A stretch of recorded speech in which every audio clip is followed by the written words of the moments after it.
Si dating Senador Antonio Trillanes IV na wala pang warrant of arrest na ini-issue ang Wala pang warrant. Dati sinasabi mo, palabas na warrant. Ngayon, ganyan ka. O, yan. Ginagaya mo. Eto si Trililing, ginagaya ang style ni PRRD ng aaning.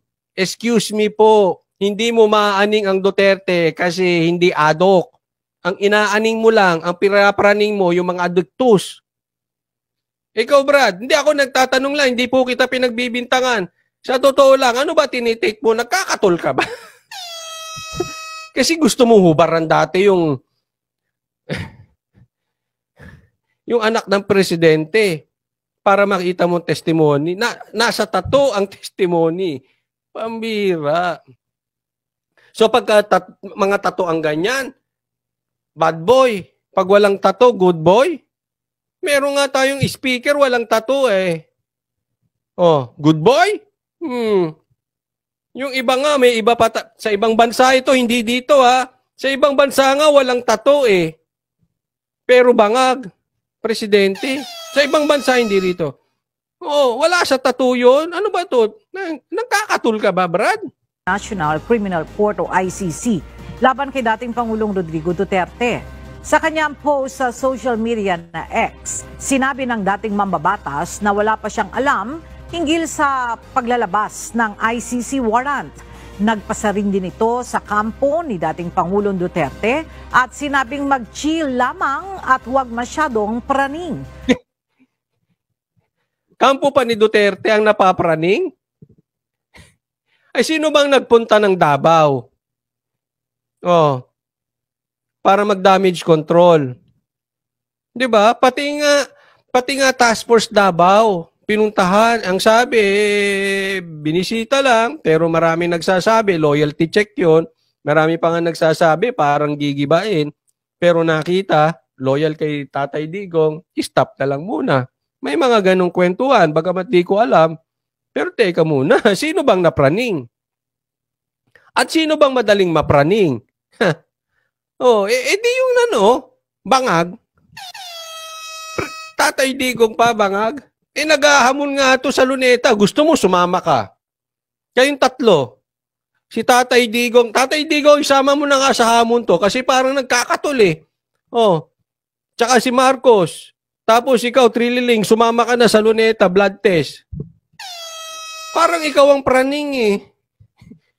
Meron ba naghahamon ng praning? Pambihira to. Ayon pa kay Trillanes, darating din umano ang arrest warrant sa panahon na hindi ito inaasahan. Expect the unexpected. May pagganun pa siya. Nauna nang inihayag ni dating presidential spokesperson Attorney Harry Roque na may impormasyon siyang ilalabas na ang arrest warrant laban kay dating Pangulong Rodrigo Duterte na maaaring galing sa ICC o sa local court.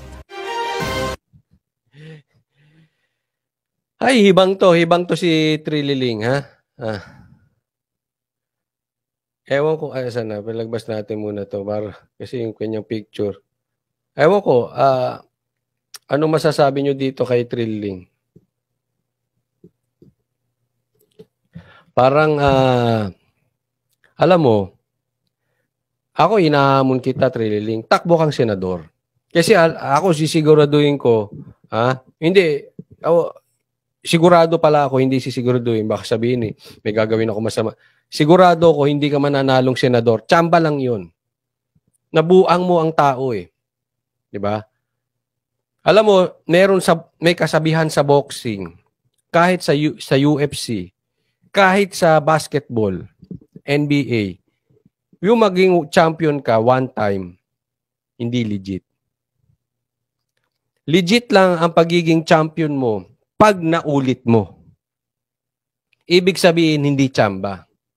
Eto, Trililing, hindi mo na mauulit yung pagiging senador mo. Natauhan ng tao eh. Ako sabihin ko sa inyo, in my opinion, si Marcos, hindi naman nanalo yan. Pwede congressman. Pero national election, hindi naman nanalo si Marcos, si BBM. Bakit? Nadala tao eh. Nagising sa pambubudol niya. Hindi ka na makakaulit. Kasi lokohin mo tao, madadala. Si Tatay Digong, patakbuhin mong senador, sure win. Kung po pwede nga tumakbo ulit si PRRD, presidente, sure win yun. Kung po pwede nga lang one-on-one sila ulit ni Marcos, ilalas pag ni Tatay Digong si BBM. Anong punto ko? Hindi nyo na mabubudol ng 2 beses ang taong bayan. Yes, diyan sa baryo nyo pwede kayong manalo. Local election. Kasi may kulto-kulto yan eh. Alam mo naman, sa atin, basta Ilocano, kailangan Marcos. May mga ganun. Hindi ko nilalahat. Dahil ako Ilocano, hindi naman kami ganun eh. Hindi naman kami uto-uto. Diba? Pero in general, kaya mong manalong local election. Pero national, hindi ka na makakauto. Nakaabudol ka lang. Kaya inahamon kita, takbo kang senador. Trililing. Tingnan ko kung manalo ka. Kaingay na ito eh. Ingay lang ng ingay. Para siya yung mga vloggers ng iba, ng mga dilawan, ng mga Tito Vic and Joey, na wala na silang mapuntahan, sasaw-saw sila dito sa pula. Pareha sila. Nakikisaw-saw. Ngayon, galit kay Marcos dati, binobola-bola na. O, di ba? Bakit? Wala na silang patutunguhan eh. Basta na lang galit kay Duterte, yan ang mga ganyan. Kaya nga, alam mo, ako lang ha, nanghihinayang ako at ito ay naging public official. Nanalo ng eleksyon. Sayang ang binayad ng taong bayan dyan. Ano bang nagawa niyan? Sa totoo lang, meron ba kayong nakitang ginawa nito? Bukod maging aso. Diba? Anong ginawa kaya nito?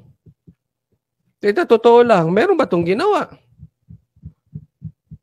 Parang ito'y pinanganak para sumugod sa okod at siraan lang ang Duterte. Parang ganyan lang ang papel nito sa mundo eh. Madala na kayo mga Pilipino. Sabi dito, 80 years old na si Tatay Digong tapos ganyan pa, di na sila maawa. Marami nagmamahal kay Tatay Digong. Nakakaya kayo mga Marcos. Your failure is about to come again. Nakakaya Marcos pag the second time natanggal. Ang laking kahihiyan nun.